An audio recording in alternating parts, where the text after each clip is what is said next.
I'm Victoria Kramer with your Panhandle Roundup for Monday, April 15th, 2024. And an investigation is underway to determine what caused a large train derailment yesterday in the Panhandle. The Nebraska Department of Transportation first reported the derailment around 4:30 Mountain on Sunday.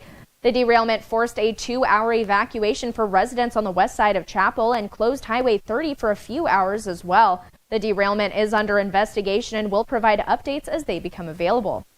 Also over the weekend, Panhandle law enforcement was dispatched to the Sidney Walmart after reports of a disturbance with a firearm. A verbal altercation between two men occurred Saturday afternoon and escalated to the point that one man pulled a firearm and pointed it at another man. Both the Sidney Police Department and Cheyenne County Sheriff's Office responded to the scene, and following an investigation, one male was taken into custody for terroristic threats, disturbing the peace, and third-degree menacing, according to the News Channel Nebraska. The other man was issued a citation, and law enforcement reported that there was no active threat at the Sidney Walmart following the situation. And a tentative August trial date has been set for a Gering man charged with killing an infant last month. Tyler Green was arraigned on a felony charge of intentional child abuse resulting in death earlier this month. The 31-year-old was arrested on March 13th after his girlfriend's 1-year-old child was taken to the hospital after sustaining critical injuries believed to have been caused by Green. An August 5th trial date has been set. Green remains jailed on a $1 million cash bond, according to the Nebraska Rural Radio Association. And here's the weather with Andre Brook.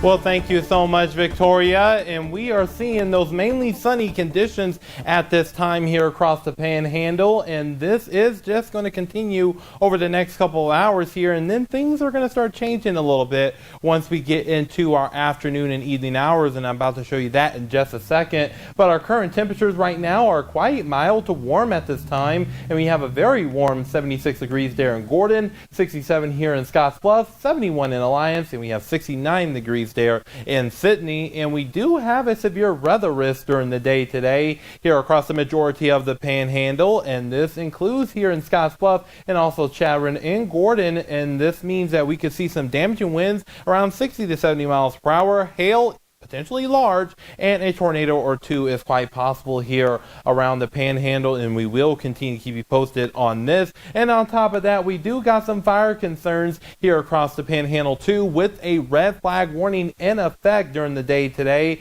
So make sure that you are not burning anything outdoors, dispose of flammable objects properly. In the event of a fire, please call 911. And we've got some windy concerns coming into the forecast once we get into our Tuesday, with a high wind watch in effect for the southern portion of our Panhandle, and that includes Scottsbluff during the day on Tuesday. So it's going to be quite a wild time around here over the next couple days, Victoria. Thank you, Andre. And in statewide news, early voting at county election offices begins today. This is the first election that you'll need to have a valid photo ID to vote. Nebraskans can vote early in person at their county election office through May 13th. Voting in person at the county election offices is not available on Election Day, May 14th. On May 14th, you must go to your designated election site.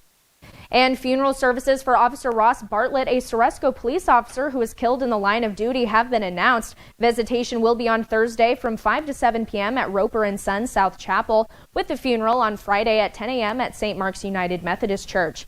Bartlett died on Friday after his cruiser was hit by a Ford F-150 on Highway 77 during a traffic stop. The Nebraska State Patrol says the truck driver had non-life-threatening injuries. While the driver Bartlett pulled over, he was not hospitalized. And Bartlett was 54 years old and served in Nebraska law enforcement for 30 years. And the governor reacts to the death of Officer Bartlett by saying, quote, "This is a terrible loss for those who worked with Officer Bartlett through NDCS and those in the community who knew him through his law enforcement work. He was a dedicated public servant who answered the noble call to serve in various communities throughout his 30-year career," end quote. Governor Pillen also ordered all flags to be flown at half-staff starting immediately until 5 p.m. the day of Officer Bartlett's funeral. And that's all we have for today, but still coming up for this week, Sports Director John Clanton will have updates on WNCC baseball and softball, along with track and field results for Panhandle athletes and schools. Remember to join us each weekday for the Panhandle Roundup, covering the news, weather, and sports that matter to you in Nebraska's vast Panhandle.